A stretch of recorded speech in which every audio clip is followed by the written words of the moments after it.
سلام و درود خدمت دوستان گرامی.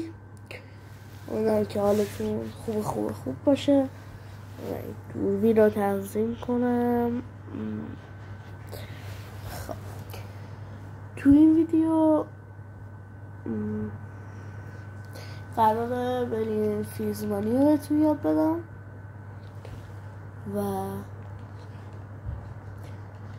بهتون میگم که چطوری اکانت خودتون رو فول دلوکس کنید.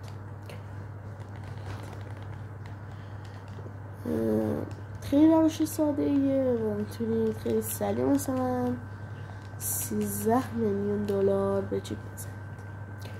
خب اگه توی PS4 هستید بیایم مثلا ستینگ نتورک دو تا دکمه وسط رو بزنید و بیایم تو بازید. بعدش باید به قسمت وارستاک اینجا اینوش فریه بخریم.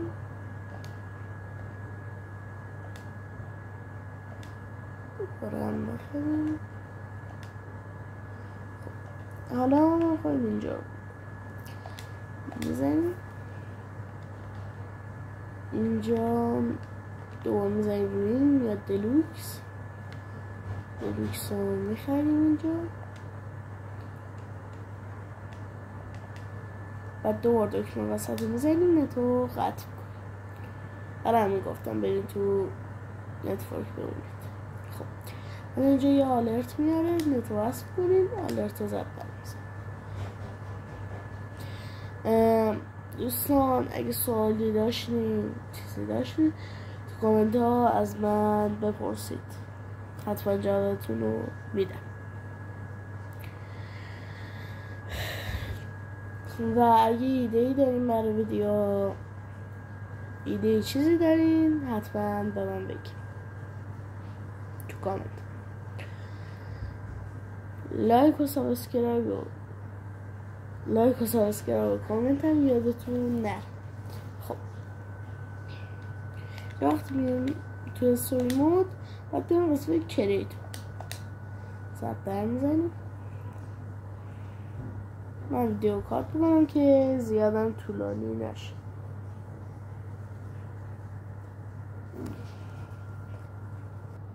خب وقتی که اومده قسمت کریتور باید یه جا به کپچر ساخته باشید که تو ویدیو بعدی بهتون یاد بدم بسازید. اگه ساختید من باید بیان لند، حالا نمیدونم چی سیو اینجا جایی که ساختین رو میاره براتون. حتما هم باید کپچر باشید. اینجا وارد جاب میشید.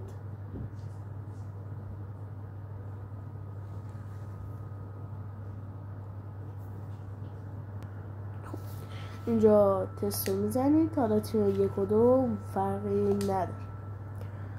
وارد میشید. میره قسمت ستینگ. تارگت مودتون رو باید بزنید رو فری ایم. بریم قسمت آنلاین. این گزینه آخری که اسم نمیدونم چی مثلث رو بزنید. از اینکه مثلث رو دارید باید بریم قسمت پیامتون. باید جوین آناواک P4 رو بزنید. جوین آناواک P4 رو براتون تو دیسکریپشن میذارم آیدیشو.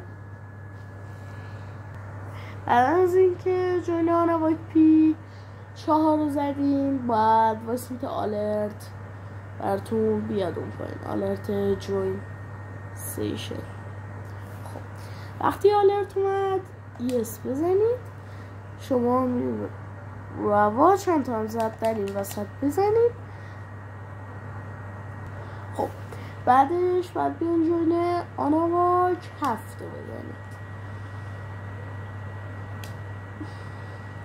باید بیان اینجا جوین آناواک 7 رو بزنید. خب وقتی که جوین آناواک P7 رو زدید میگم P7 آدم که هفته زدید یه آلرت میاد یس میزنید، میگه آلرت تارگتی مود میاد یس و یه چند ثانیه وای میسید آلرت فول یا بعد اسپورت براتون میاد. وقتی که نشستی رو زمین باید چند بار دایره رو بزنید از اون صفحه در بعدش هم باید برید سشن اینوایت.